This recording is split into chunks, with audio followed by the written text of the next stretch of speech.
Okay.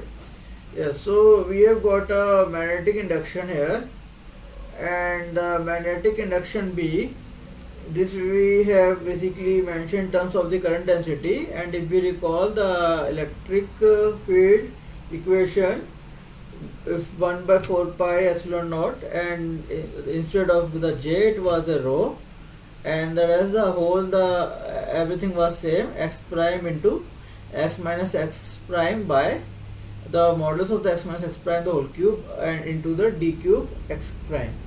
So now we are going to go into the to derive it the differential equation equivalent of the previous equation. We will keep the mu naught by we will keep the mu naught by 4 pi same, and we are going to write the curl with this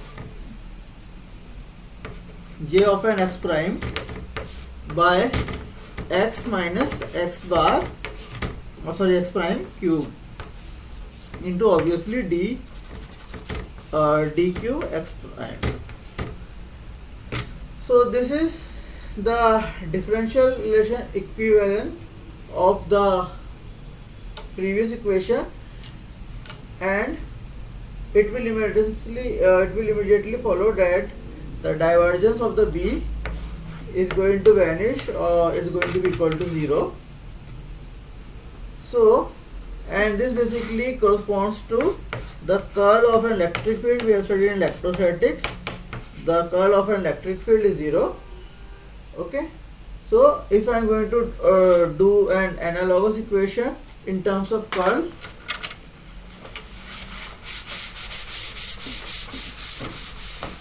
if we are going to do in terms of curl, what we are basically getting, the curl of electric field, we have to do for the magnetic. So the curl of the magnetic field, it would be mu naught by 4 pi, this is del into del, or the nebula into nebula, into the same j x prime by x minus x prime the whole cube, and again the d cube x prime. So we know that if for this we have the identity already with the vector, the curl of this is basically a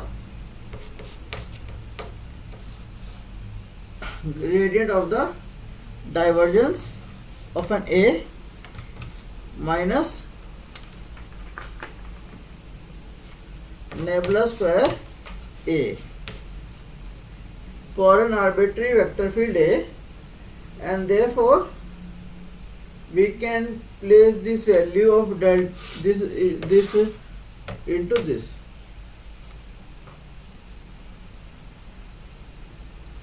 Okay, so if we recall from the electrostatics, we have used the direct delta function, and in analogous to it, it will become the nebula square 1 by x minus x prime equal to minus 4 pi delta of the x minus x prime. And if I am going to, let's put it also, so I am going to put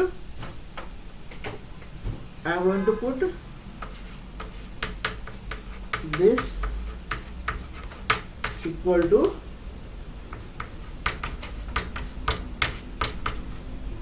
minus of the A. Okay, and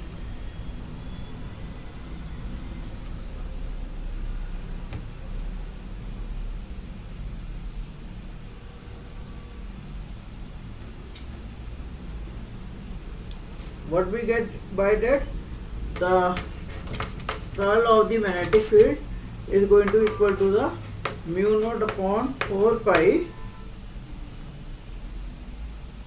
We have said it this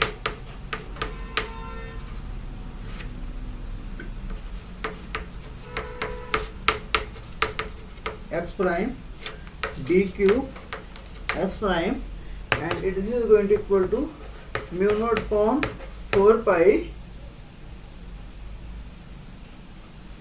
nebula minus, this would be minus, but okay, let's go one step back. This would be positive if I am taking, it would be j of an x prime dot nebula 1 x minus x prime, the absolute value of this,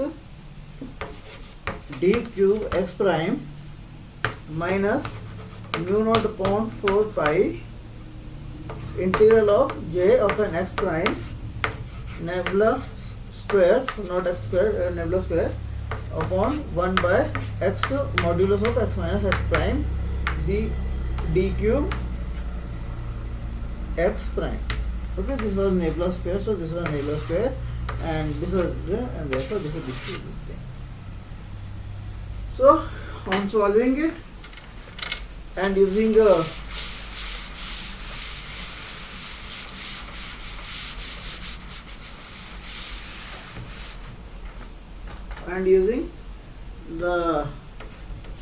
nebula into 1 by x minus x prime equal to minus of the nebula prime also 1 by x minus x prime, again this would be the modulus.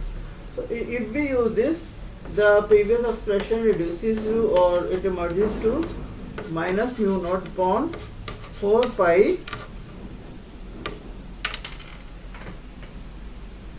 nebula integral of the j of an x prime dot nebula 1 upon x minus x prime, the absolute value of this, d cube x prime plus mu naught j of an x.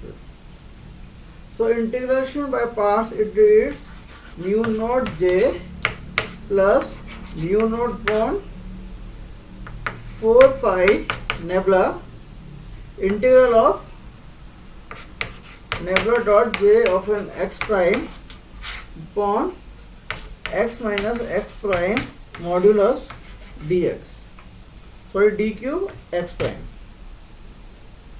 So for the steady state phenomenon, we can see this expression would be 0, and this is again a famous equation of the curl of the magnetic field is equal to mu naught j.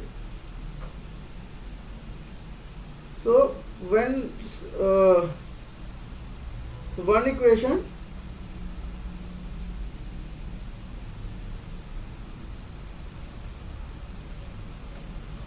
I have already got an analogous, let me write it, not a derivation but the equation only. What was the analogous to what?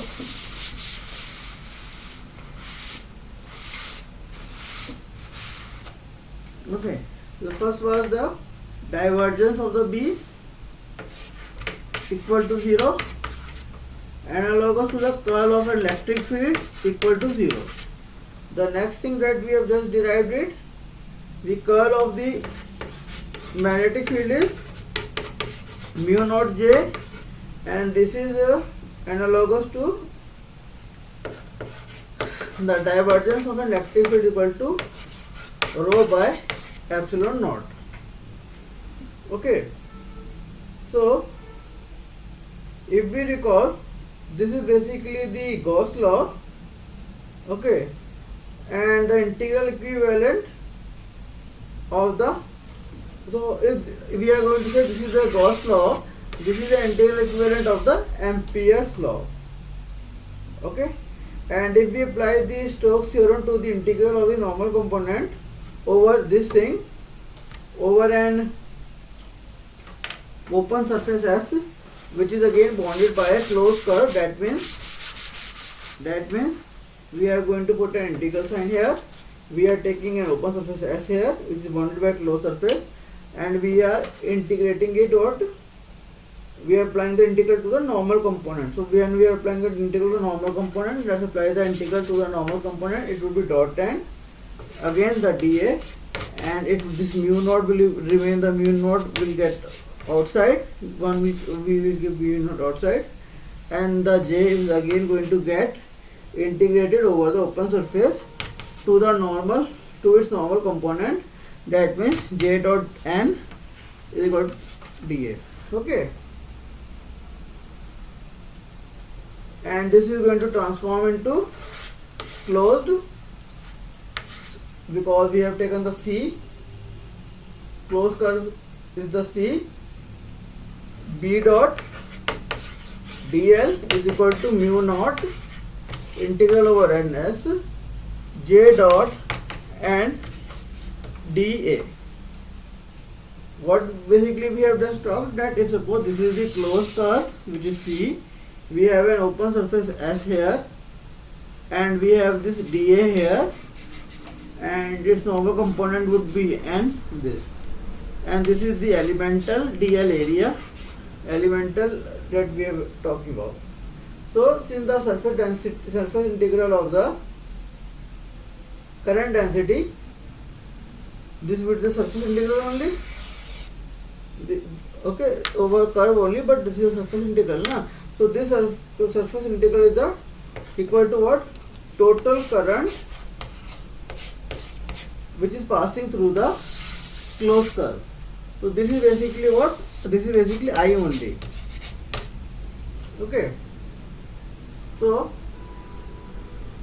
if we get a very high symmetric situation, like we have used the Gauss law, we can similarly use an Ampere's law. So let's see. I have drawn the analogous situation to electrostatics, from the equation of magnetostatics. So the magnetostatics one equation is the curl of the B is equal to mu naught J. Now the question comes how to basically solve the equation, because we have a nebula here. So if the current density is 0 in the region of interest, the current density, suppose I take it is 0, then the curl of the B is equal to 0, and it permits the expression of the vector magnetic induction B as a gradient of the magnetic scalar potential B, which is equal to minus nebula phi m here, and this reduces the Laplace equation for a phi m. Okay, and in one lecture of the electrostatics, last lecture, we can use the same techniques here also.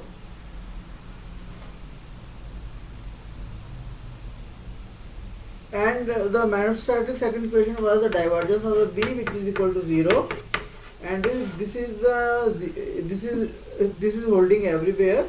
Then the curl, then this B means this B must be the curl of some vector, and it would be the curl of the vector field, say suppose A, that means the B of an x. In that case, if suppose the divergence is 0 everywhere, it would be the curl of vector A x, that is the vector potential.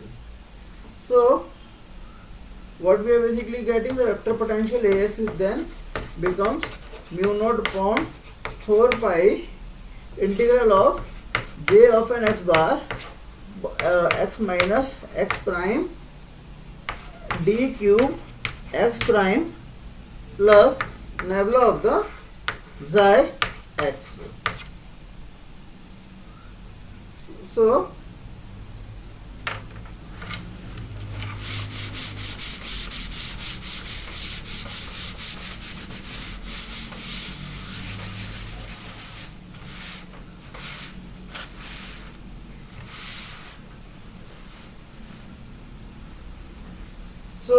we have added a gradient. I have added a gradient what? I have seen that A, some expression was there, and in the last I have mentioned the nebula xi x. So we have added a gradient. This we have added basically to an A. So the added gradient, this is an arbitrary scalar function. So we can easily transform it with this, and this is known as the gauge or the Gauss transformation, and it is possible only because of the curl. So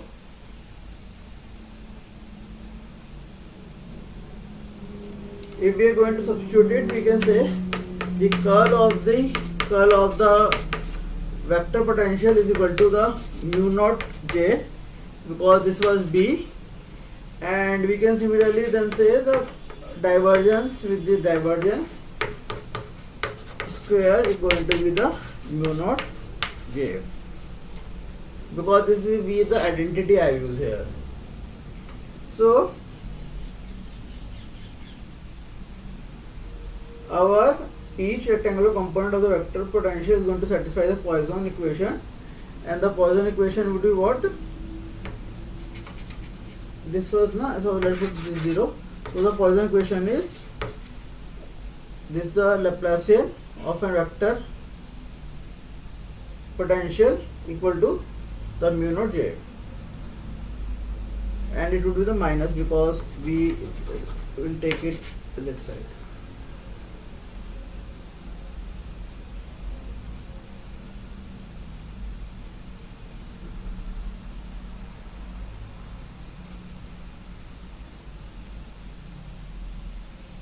So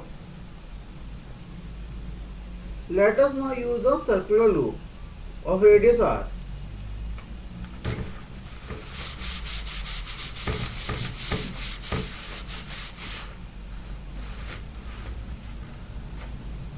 So we are having a circular loop here, and the circular loop we are the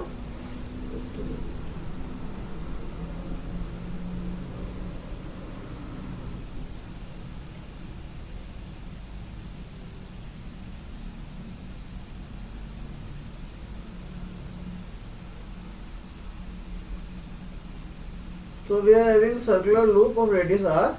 Suppose it's centered at the origin and it's lying in the xy plane carrying a current I. So what would become? This would be the z axis, this would be an x axis, this is the y axis. It's the observation point says P is here. The angle between this is theta. We are having the radius. What? This is a radius A. We have an element, this is dl here. The current is flowing in the direction. So the current density, now let's say the current density is only one component in the phi direction.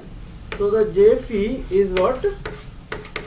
I sine of theta prime delta cos theta prime into the direct delta function of the, or let's put it the delta r dash minus a by a. So the delta function, it restricts the flow to the ring of radius a. So the vectorial current direction would be minus j phi sin phi prime I plus j phi cosine phi prime j. Now since the geometry is cylindrically symmetric, we may observe the observation point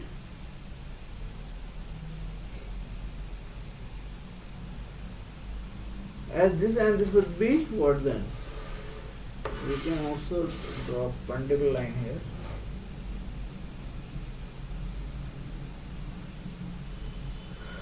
So the since the azimuthal in the symmetric, that is the phi dash is 0, the x component do not contribute or it does not contribute. So we will have only from an xy plane, we will only have a y component which is an a phi.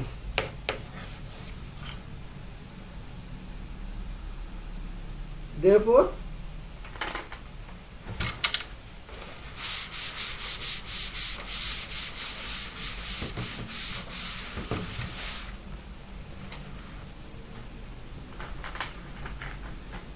this becomes a phi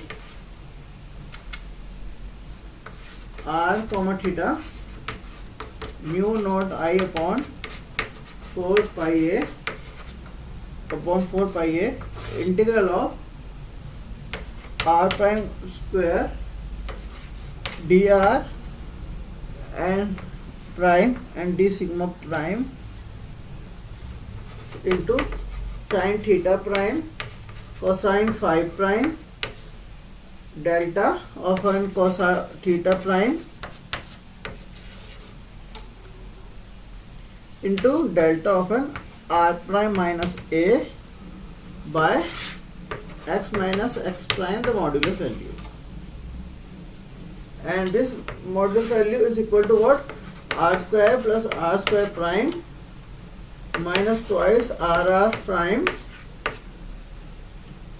into cos theta, cos of a theta prime plus sin theta, sin of the theta prime into cos phi prime, and it is a under root. Simple, the modulus is being used, so this modulus is basically equal to this thing, and we can derive the integral in terms of an elliptic integral. In terms of elliptic integral. Okay, that means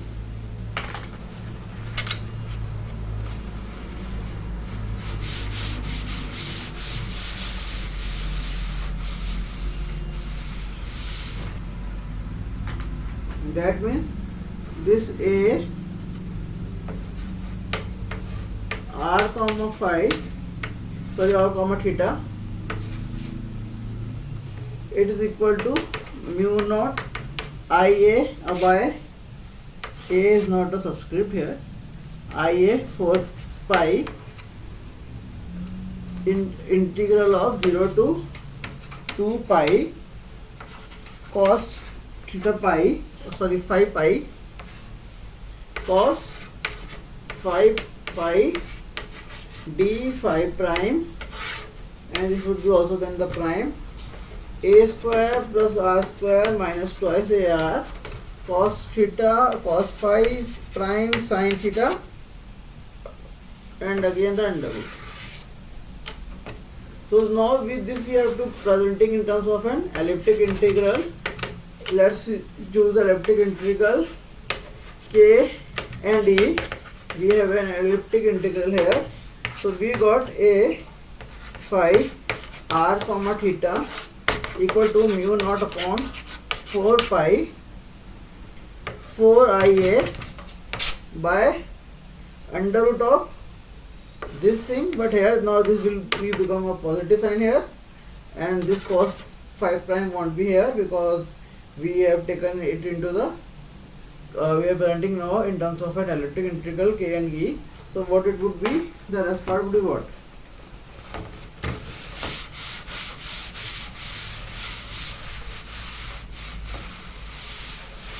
The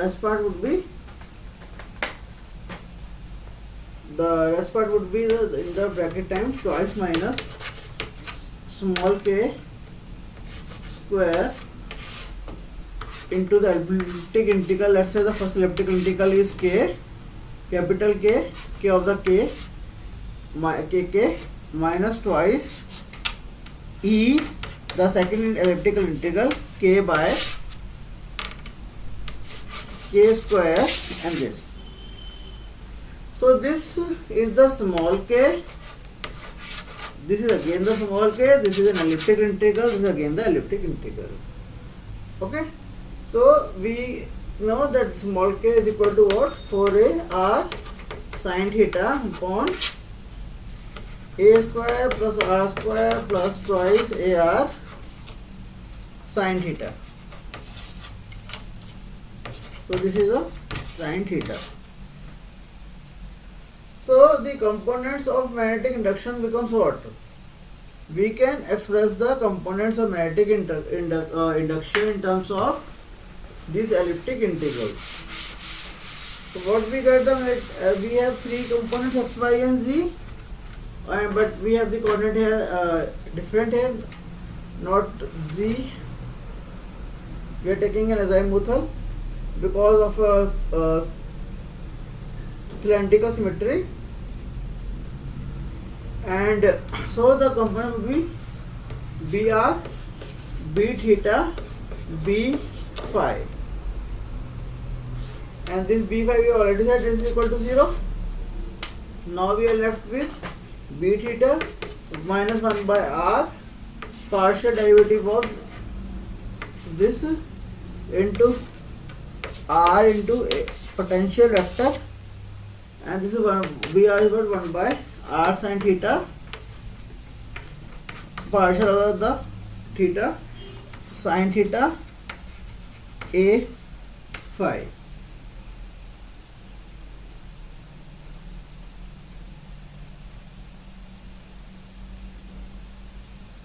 So because what is an a phi here? A phi is our y component. It's not a, it's a y component of the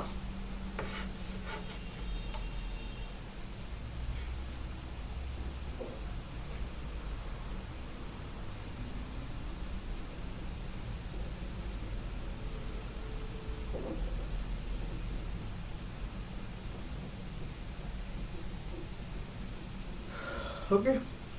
So if suppose we can take, we have taken a radius also r, we have taken radius basically in a, and r we have taken a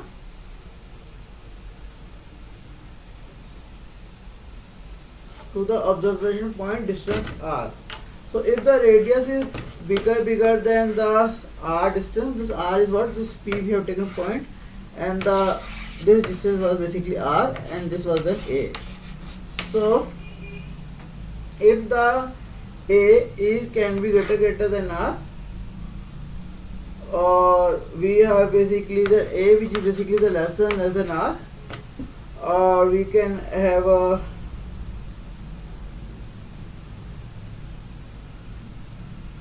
theta which is less than 1. So we can have a y component, oh sorry, not y component, sorry, we can have a y component only, that's y component only. We can have the y component of an a phi r comma theta. We can express it in terms of, we can express in terms of, let's see, an a square r square, we can do it.